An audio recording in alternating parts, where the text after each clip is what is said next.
Welcome to SVL Free News and Views. This is Brian About Town, your host, and welcome to our 6th episode. And we want to thank our sponsors who've made this show possible: Mitchell College, Randy Marion, Piedmont Healthcare, Blue Harbor Bank, Fast Fields, Key to Escape, The Escape Room, Statesville Family YMCA, and McDonald's of Iredell County. And Mike, it's good to have you back. Thank you. I want to apologize for the shirt. I know it's a little loud. I wore it in honor of Father's Day this weekend. Okay. My boys gave this to me many years ago, and I don't know. I think nothing captures Father's Day probably more than this shirt. And you can't see it, but it's Tabasco sauce on there. Right. There you go. All right, so Mike, what have we got going on as far as the news? Well, first I want to thank the town of Troutman for letting us host our show this week from ESC Park. ESC Park, right here. And we have a great interview coming up with Mayor Teross Young and also with town manager Justin Longino, so we'll get to that in a little bit. But as far as the news, I think the big thing this week is Statesville Police Chief Joe Barone announced his retirement. He will officially be employed through the end of the year, but it appears that his last day of work will be early September, so he probably has some leave time to use up. And I would just note, the city is seeing a bit of an exodus of high-ranking department head type people. We've lost the head of the rec department, Brent Corneliuson. Well, obviously we lost the city manager, and now we lost the chief. So we're losing a lot of institutional knowledge and experience, and that'll just be something to keep an eye on in the months ahead. Then the other thing I just point out was, as most people know, graduation at all the high schools last weekend. We covered all the 4 in the north end of the county for the website. We've got lots of great photos at svlfreenews.com. We'll put a couple up at the show, but there's plenty more there to see on the website. Right, so we're really excited to be down here at Troutman. Lots of things are happening, so let's take a look. Thanks, Brian. I'm here at Troutman's ESC Park with Mayor Teross Young and Town Manager Justin Longino. Thanks for joining us this week, guys. Thank you. Really excited to highlight some of the things that are going on in Troutman. It seems like there's always something new on the horizon. The town's preparing for rapid growth, but you're adding lots of amenities for your current and future citizens along the way.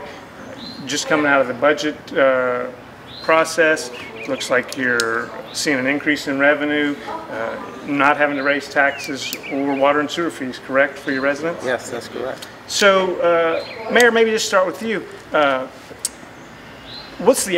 Maybe give us a snapshot of where Troutman is today and where you see it in the next couple of years. Yeah. So again, thanks, Mike and Brian, for having us. We appreciate the opportunity to talk a little bit about Troutman. We're still a small town community surrounded by some pretty large municipalities, and we want to maintain that small town feel.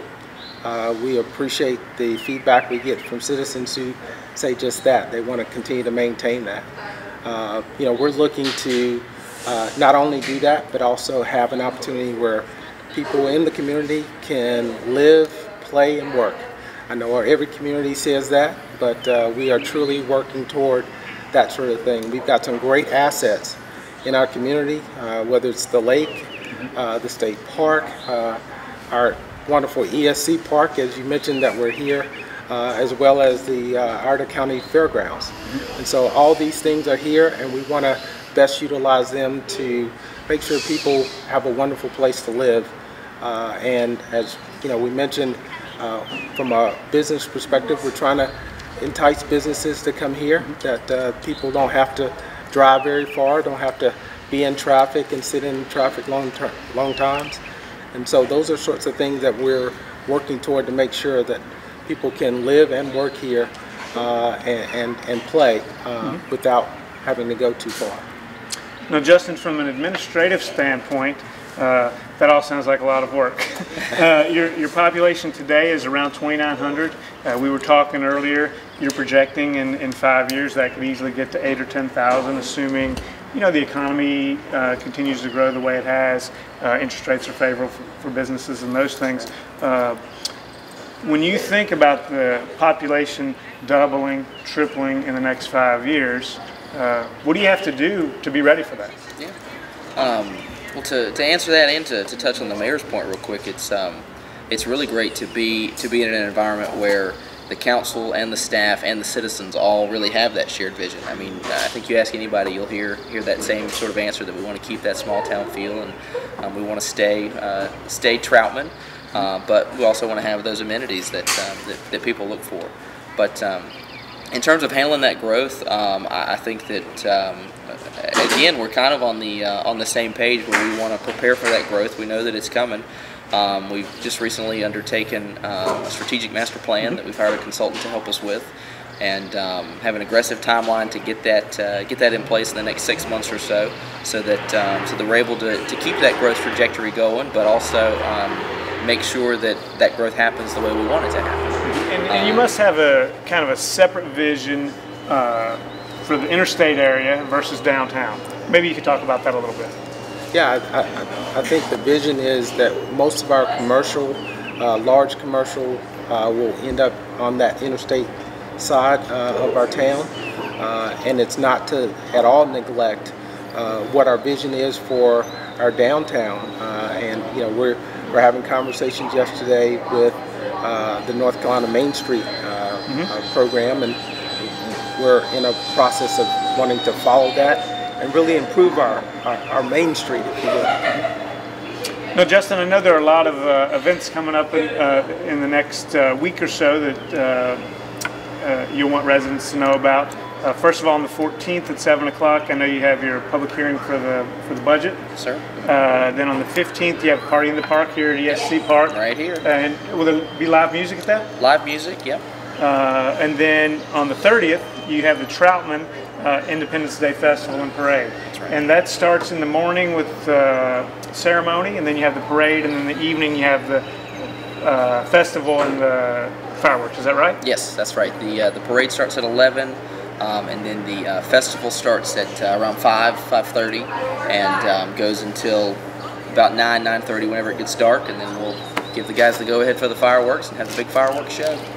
Now, how do those two events specifically, I guess the Party in the Park and the Independence Day Festival and Parade, how do those things fit into your vision for the town, Mayor? May I start with you? Sure. I guess for me it is a vision of partnerships. And so when I look at all the partnering businesses as well as nonprofits, whether it's our healthcare or ESC or any of the other businesses that are in town, some of our small businesses really stepping up the plate to really be part of the town and the community is extremely important. And so to me it's about partnerships, and those relationships help make the town what it is. It's not about the town council or the mayor. It's about all those partnerships coming together and working together. And so Rotary has stepped up on the Independence Festival. It went away for a few years and it's coming back. And so they're doing great work partnering with the town and the staff to bring that back to life based on, again, demand from the citizenry. And so those partnerships really pay off. I'll kind of just leave on this question for you. One thing that I've always been impressed with Troutman is the partnership with the schools. I think it's a great thing that the town does when you recognize students every month, and you had the JROTC students from Weston, and you just honor different students every month, and the town provides the resource officers to the schools also, right? That's correct. So you're doing things that, a lot of larger municipalities aren't doing. Do you think Troutman will be able to continue to do those sort of things as you grow? Well, I sure hope so. Our schools are very important to our community, and we've got probably more schools than probably some other towns our size, from our high school to our middle school and elementary. We've got our CATS facility here. We've also got a charter school in the community, and so having all the diversity of choices for education in our community, again, I speak about the assets of a community our size, it's huge. And so we want to make sure we continue to recognize the great students that we have, and hopefully many of them who may go off to college or go off somewhere to work, probably like myself, will find, hey, this is a great community and I'd love to come back and stay. And for those who continue to find opportunities here, as we continue to grow businesses, we think they can be great assets to the town in the future. Okay. Well, gentlemen, I appreciate you taking the time to speak with us today, and good luck. Great. Thanks. Again, thank you for highlighting Troutman. We really appreciate the support from Statesville Free News. Thank you. Thank you. I really appreciate the mayor and town manager for taking the time. I thought it was a very informative interview. You can tell obviously there's a lot going on in Troutman. Just a fascinating note, they have those 2,000 building permits in process for new homes. Within the next 10 years, the population of Troutman is going to go from 2,900 to maybe 10,000 people. So this is an important moment in the town's history where the current leadership and the citizens are going to work together to really define what this town is and what it's all about and what's important. And I think they've got a lot going on in Troutman. And we have the two events, about some events coming up this summer that we'll be posting about. And if you haven't been out to ESC Park, come on down. This is a great little facility down there. It's great. They have a lot of they have their own Saturday evening concert series in the summer. They have we mentioned in the interview, they have the big Independence Day festivities coming up at the fairgrounds. So this morning I went out and conducted an interview at Rescue Ranch. I mean, the Newmans, Ron Newman and Chrissy Newman, have done so much for Iredell County, and Rescue Ranch is committed to teaching folks the responsible pet ownership. Right, it's incredible. And they also focus on what the food chain is like. So you have an understanding that when you go into the store and you get a steak or a hamburger, where that came from. That's right. And they're also their focus on childhood education and the work that they do with special needs kids. That playground is incredible. Right, it was incredible. I went out, I got some footage. You'll see that in the interview here. So let's go out to Rescue Ranch.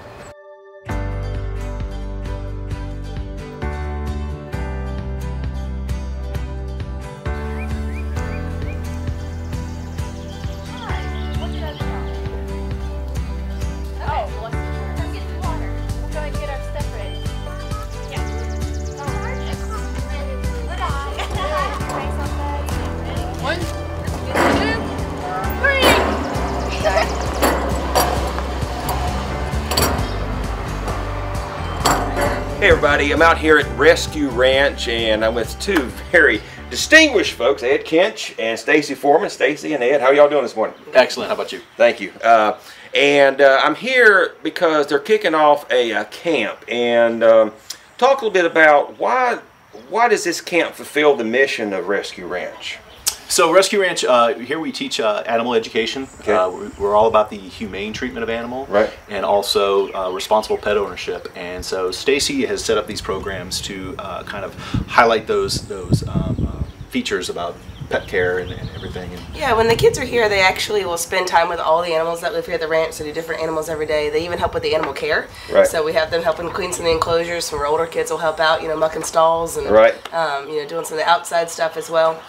We want them to see what it's like to have this animal as a pet, and to see that when I take on an animal, there's certain things I need to, be able to give them the life that they need, and that I've taken on for its lifetime, not until I'm just done playing with it or until it's gotten bigger. Right. But that I've taken it on for, the entire time that animal's going to be alive. And, some animals are alive for 2 to 3 years and some for 75. Right. So we really try to teach them about researching and knowing what I would need before I take on this animal and how long. Right. When I potentially have this animal. I mean, I think when somebody if never been a pet owner, when they first get a pet, they think, oh, I'll play with it and have fun, but then they realize there's a lot of responsibility, just like a child. Sure. And actually some of our animals were actually given up because they were actually pets, and then the child no longer could take care of it. Right. And so we actually had that child actually had to sign a waiver and understand, we're talking about copper here, and understand about what, how they had to give that up. Okay, another unique feature you have is you have a camp for special needs kids. Talk about that a little bit. So that camp is going to be later this summer. It's July 23rd. It's a half-day camp. With that one, we have much smaller numbers, so we have one teacher for 3 kids, Right. and then we have still some junior counselors that help us out with that week. And with that week, they still get the hands-on animal time. They get to play on our fully inclusive playground that we have out back. And then we just do a lot of kind of hands-on things for them to be able to use. This will be our 2nd year doing it. Excellent. Last year we had a great time with the kids, from going outside and feeding the farm animals to petting some animals inside. We've got 2 called Dagoos that just run and run and Right. run. The kids were just amazed watching them. But we do a lot of hands-on things to just get them interacting with each other. Right. It's a fun And day. you have an amazing facility. I was here when you did the kickoff for the the playground back there when Dale Earnhardt Jr. was here, and it was a lot of celebrities from the racing world over here. So I know the Newmans have put their heart and soul into this, Yes, and so. all of you have done this. So thank you very much, and we're going to get some footage of some kids actually. We actually, yeah, the playground is open to the public, Okay. and we actually have some wonderful guests here right now. They've returned from last week too, so the playground is open to the public. We just ask that you call ahead to make sure that there's access there. And So you do need to call ahead. Call, and I'll put Yes. I'll put the website here and the phone number right here at the bottom Yes. of the screen. So let's go see what the kids are doing. let's do that. All right. This is Miss Millie, and we also have Mr. Marshmallow and Hershey. Millie is a Rex rabbit, and then Marshmallow is our Holland lop-eared rabbit, and Hershey is our lion head. So we're going to start off with you guys being able to go ahead and touch them. So a few rules for interacting with my bunnies. We don't want to put our hands right in front of their faces, because what do our fingers kind of look like? Those of you who have been here before. Carrots. They look kind of like baby carrots, about the same size and about the same shape. Plus, if I was an animal, I don't think I'd want anybody's hand right in front of my face. Let's go this thing. Millie and Marshmallow are what we call a bonded pair. So that means they are best buddies and they live in the same enclosure together. They love to snuggle. They usually sleep in the same bed together, and they take a lot of comfort from each A other. chance to go out to Rescue Ranch, go out there and see what it's all about. Just give them a call, and they have that playground. They said just give them a call, and it's open to the public, and it's just a fascinating thing, a place to go out there. You know, this month is National Dairy Month, and we've been going I've been promoting this, and I went out with Nancy Keith to Rocky Creek Dairy. It's Ben Shelton's farm, about 1,250 cows. Crazy. Crazy, and you'll see some of the technology he employs there, and I did confirm, Mike, dairy is #1 in Iredell County of all the state, and North Carolina agriculture is #1 of all the industries. $84 billion? $84 billion, and I asked, you'll hear Ben, I asked him how important is dairy to Iredell County, and it's almost $300 million plus. So that's why dairy is important to Iredell County. So let's take a listen. Hey everybody, we're on the road today with Nancy Keith. Nancy, how you doing today? I'm doing good, Brian. How are you? So we're going up to the Shelton Dairy Farm. So what are we going to see when we get up there? Well, up at Shelton's or Rocky Creek Dairy, which is one of the larger dairy operations in the county, they milk about 1,250 Holstein cows and are one of the top producing herds in the state of North Carolina. Wow. And have won awards for the past probably 5 to 7 years on their quality. Very good. So really good dairy operation. Excellent. That we'll be seeing. And just a reminder, we've been talking about this. It's National Dairy Month, and Iredell leads the state in dairy production, correct? That's correct. There are currently 32 dairy farms in Iredell County, which milk approximately 13,000 cows, and those are just the cows that are milking. And the farm gate receipts from milk production is about $52 million, and looking at the total economic impact for dairy in Iredell County equates to about $328 million. Wow. Of our $662 million economic impact of agriculture in the county. And Mike, I did confirm with Nancy that agriculture is also #1 in the whole state. Yes, agriculture is #1 in the state with a total economic impact of $84 billion. And the Commissioner of Agriculture, Steve Troxler, is wanting to move that up to about $100 billion by 2020. So okay, very good. Looking at doing some things Excellent. With the university and the state of North Carolina to increase that. Okay, well, I will let you get back to your driving. I'll drive right on. We'll see here at Rocky Creek Dairy, and we're getting ready to talk to Ben Shelton. And Ben, how you doing? Well, having a great day. The sun is shining. We're glad it finally quit raining for 3 weeks solid, and we're getting a lot of work done today. Okay, so Nancy, you chose Shelton, Ben Shelton's farm to bring us to. He's got a big operation. So how long have you been doing this, Ben? 32 years. 32 years. And you're also a vet? Yes, sir. Okay, so you kind of have dual roles there. Trying to get better at both. Okay, so this is National Dairy Month, and we talked to Nancy earlier, and she confirmed, we talked about the importance of the dairy industry here in Iredell County. How important is dairy to Iredell County? Well, it's a big economic part of Iredell County. When you look at total dollars generated through the multiplier of the dairy sales were over $300 million contributed to the Iredell County economy through the dairy farms in this area. And we were talking about, I know you're always probably striving to be more efficient, to increase your efficiency. So what is your biggest challenge now in the dairy industry? Well, today pricing is obviously a huge challenge. We're in a real downturn price-wise compared to where we've been. Very few dairies are cash flowing today, so I always tell people the two things that influence our profitability more than anything we have very little control over: the market and the weather. Right, and those two factors. Obviously, the price on milk is determined by the market. So yes, and it may not be in tandem with your cost at times. That's exactly right. That's right. Nancy, you also brought up a subject a while ago about the controversy with almond. You call it, it's not almond milk. It's Well, I would like to refer to it, I guess, as more of an almond juice or a soy juice, because there's no milk that comes from those products. Right. Those are the almonds are squeezed and the juice comes out of them.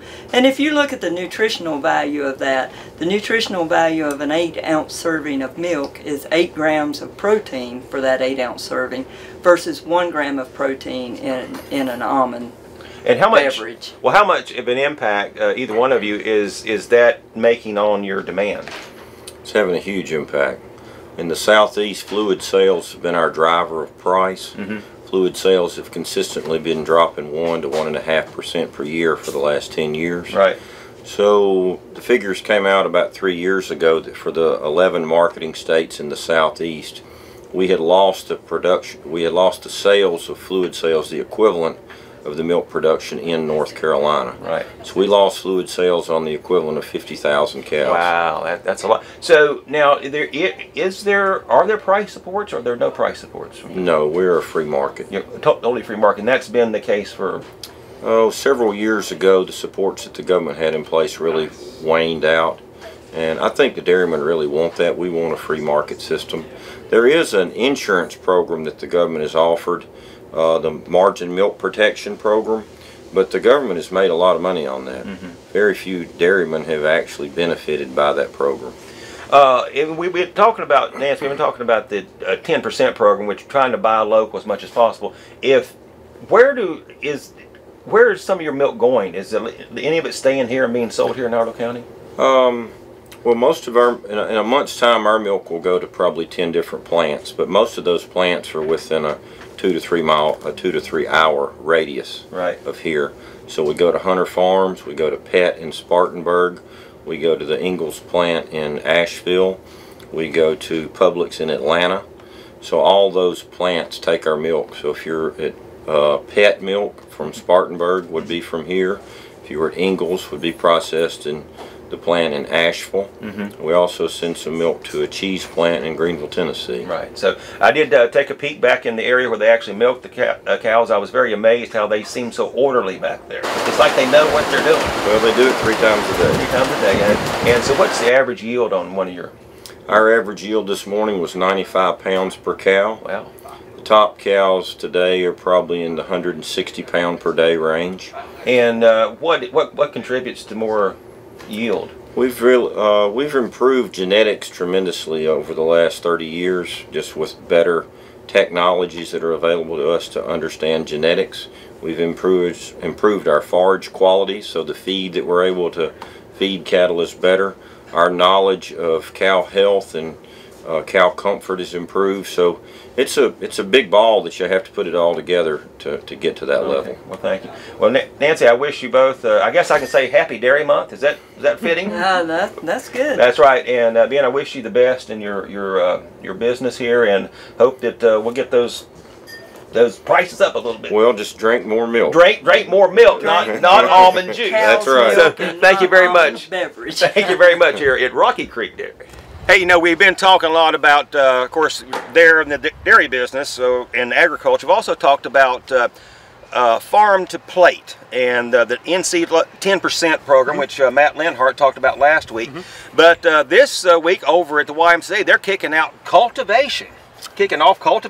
It's a great program, and we'll learn more about it in the interview, but it's really teaching children again how to understand where their food comes from and how to participate in that food chain. In the food chain. And another thing is, I want to thank Bud Martin with Speedball Products. You know, Melinda White Manning this year is incorporating artwork into the program. So Bud is donating some supplies and Speedball products, locally made right here. So you'll hear from Bud too, and also the artist Alex DeLarge. So let's thank you. All right, boys. We're over here at the Statesville Family YMCA here with Melinda White Manning. Good morning, Melinda. Brian. So behind me, what is this? What's going to happen this morning? We are going to drop this blue curtain and reveal a wonderful mural by Alex DeLarge of Southern Tiger Collective. He's a Charlotte-based artist that lived in Statesville for a while. And we're here for cultivation. What is cultivation? Cultivation is a plant-to-plate program. We partner with the YMCA and we teach summer campers how to grow their own food, cook their own food, and this year we're going to bring art into the program. Wow, so you're adding that component this year. We are. We've got local artists that have volunteered their time and talents, and we'll be working with the kids to create art. Okay, well, very good. So let's look forward to the unveiling. Yes. All right. Bud Martin here from Speedball Products. Bud, are you helping out with this today? Yeah, we for the cultivation project for this summer, we're helping the kids prepare a bunch of screens. They're going to screen print their own T-shirts. Okay. I think they're going to tie dye them first. So tie-dye? Yeah, they're going to tie-dye first and then screen print. So all right, Speedball's supplying the materials to do that. Yeah. Are you going back to Burning Man this year? I am. All right. Well, I'll get a report from you on that too. Okay. So thank you, Bud, for supporting the YMCA, and thank you for all you do here in Statesville. Hey, Hey, Alex, this is the artist today that we're going to unveil this mural, and tell us a little bit about what we're going to see here. It's Melinda's creation, really. You know, I just helped facilitate. So she had the inspiration? Yeah, she had the vision for a little garden mural for the children here that she does for a little gardening program. And so I help facilitate. I know. I see a lot of your artwork around town, and thank you for your hard work. So let's take a look at your creation.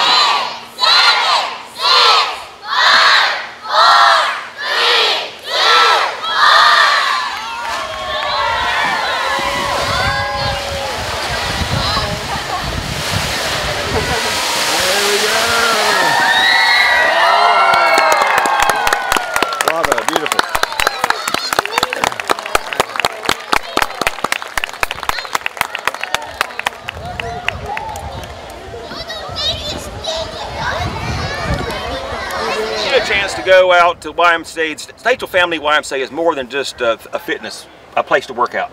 They make programs for adults, children, you name it. Right, we've talked about the dance in the last few weeks. They obviously have recreational basketball, they have swimming lessons, they have aerobics, any number of activities to keep the whole family fit and in shape, and also engaged in the community. They are engaged in the community, so I'm very proud to support them, have them one of our sponsors.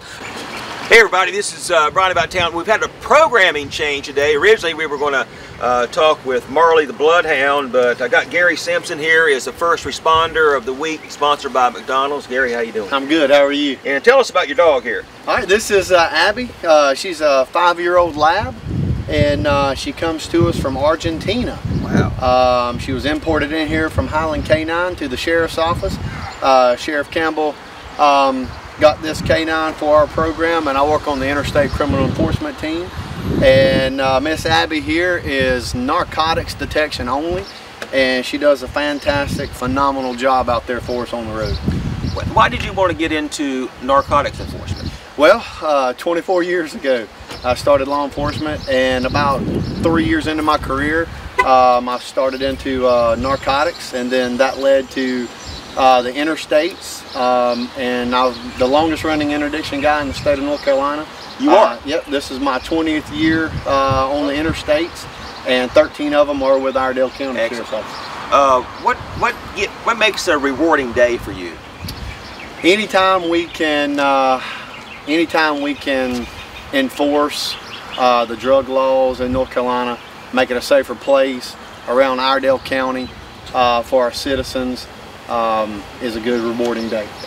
What kind of advice would you give somebody wanting to go into this field? Just be prepared. You know, a lot can happen. It's the unexpected. Anything, any day. You can have boring days, and you can have exciting days. Exciting days. That's right. Now, tell us about the dog. The dog is trained to do to find drugs. Now, Yes. Bill Hamby said that it doesn't go clawing and scratching, it just finds the drugs and just lays down. Yeah, well, she indicates by pointing, almost like a hunting dog would point if they saw a bird in the bush. Right. And that's exactly how she does. Okay. She just sticks her nose as close to the source of the odor, which she's trained on 5 different odors. And if she's anywhere close to that source of that odor, she tries to get her nose as close to that as possible. And that's her indication. Very She good. won't pull off of it. Very good. So we want to thank you for your service, and we hope we won't have an encounter with Abby. That's right. But if need be, they're out there to do it. Or if you do, it's a good positive encounter, It's like a good, today. good encounter like today. So Gary, thank you very much. Thank you for your service. Thank you. Hey, that was a great interview with Gary Simpson of the Iredell County Sheriff's Department about his dog, Abby, and she does training. We had scheduled originally to have Marley, the bloodhound. We'll have her on a little bit later, but to end up the show here, I've got Eric Hanson with me. Eric, how you doing? I'm doing great. Okay, Eric's going to be contributing from time to time on Statesville Free News and Views, some what would you call them, some documentaries or specials? Just covering some entertainment and some talented people here in Statesville and Iredell County. Okay, so we just had graduation, and this is a little teaser for a longer piece we're going to put on SVL Free TV. And so tell us about this teaser. Okay, well this last week I had the opportunity to sit down with 3 young men who recently this past Saturday graduated. So I spoke to them before graduation on their thoughts, their 4 years in high school, and their future plans. One is a future Division I soccer player and all-time leading goal scorer here at Statesville High School, Antonio Pineda. Another one, Clifford Bellamy, is an inspiring dancer, wants to go to Broadway one day. And then lastly, Eli Yassin is a performing musician around town who has dreams of going to Nashville one day. Okay, so. Excellent. So let's take a look at this as we round out the show. Thank you for tuning in on SVL Free News and Views. And Eric, we'll see you next week. Thank you. Thank you, Brian. 4 years on varsity, 4 conference championships, 2-time All-State player, 2-time Iredell County Record and Landmark Player of the Year. Actually has the most goals scored, Iredell County record for most goals scored this season with 68 your senior year, and the all-time leading goal scorer at Statesville High School with 123 goals that you finished this year at Statesville. So with all those awards and all those accolades, you know, talk to me about that goal scoring record that you did. You broke the record on your senior night here in Greyhound Hollow. Talk about that night. What was going through your mind? Before the game, I knew it was a big day for me, not just being my last home game, but also there was a record in my mind that I wanted to break. And it was my senior night, so I really wanted to break it and make it more of a special moment than it already was. But 15 minutes left in the game, still didn't score any goals that half, and I still had 3 left to break it. But I don't know what happened. I went off, had 3 goals in less than 5 minutes, with like 2 minutes left in the game, and ran with my teammates down the sideline and just celebrated with them that special night that we had together. So, with his senior teammates in front of his home crowd. I don't think anything will ever top that moment that I had with them. After graduation, I'll be attending High Point University down up the road. So, and playing soccer, there was a scholarship that they gave me. Also studying in pre-med. So, do you have any words for your class of 2018? The people of Statesville, and maybe some future athletes that are coming into the Statesville area or are hoping to maybe break your records one day? Just don't be afraid to tell people that you want to be happy doing what you want to do, not what they want you to do. So for me, it's just do your thing and it will come. Best of luck to you in your future at High Point University and with the rest of your career. I appreciate it. Thank you so much. Thank you. If you've been to a football game or a basketball game in the last 4 years, you've seen this guy entertaining the crowd with his dance moves, helping out the dance team, helping out the cheer squad, and being probably the most spirited person in all the fans in Greyhound Nation. And so we're talking about after graduation. You are a performer, you are a dancer. What are your plans after graduation? After graduation, my plan is to attend a 4-year college to pursue my major, which is dance and choreography. You know, there is a special dance program here at Statesville High School, which we're in one of the dance studios right now. But what advice do you have for those future Greyhounds? My advice is to never give up on it, even when it's hard. Like, even when you don't want to go to practice, or even when you want to go to class, even when you don't want to do anything, don't give up on it, because in the long time it'll really pay off. I know for a fact that you will be missed here at Statesville High School, not only in the hallways, but also with your spirit on Friday nights, the football games and all the basketball games. I know they're definitely going to miss you in Greyhound Nation. But best of luck to you, and congratulations, Clifford. All right? He is a singer, songwriter, and musician that some of you may have seen play around town at some of our local restaurants and maybe some of our local festivals. So Eli, how does it feel to be a graduate, soon to be? It feels good. I've loved high school. It's been great, but I'm definitely ready to move on, to take that next step and go to college. So after high school, I'm going to Mitchell for 2 years, and I'll get an associate's in fine arts music. And after that, I'm transferring, and I'll be on my way to Belmont in Nashville, Belmont School of Music. It's great. Great music school in Nashville, a lot of good musicians, so I'm really looking forward to it. What type of genre would you say your music is? I'm a mixed bag, you know, I like everything from gypsy jazz to pop, rock, blues, R&B. I mean, if you name it and I like it, so I'll play anything, pretty much. I'm open to playing whatever. And you are going to be attending Mitchell Community College here, which is one of our great sponsors of the show, Statesville Free News and Views. And you're going to be attending there for 2 years, so that lets me be assured that I know we're going to be seeing your talent maybe more around town, playing some local areas. Yeah, for sure. And I'm in, right now I'm in conversation. My band is most likely playing it next year at the Friday After 5, so look out for us there. Okay, and right now, Eli, if you don't mind, would you mind playing something for us? Yeah, for sure. Baby, I got your number, whoa, and I know that you got mine.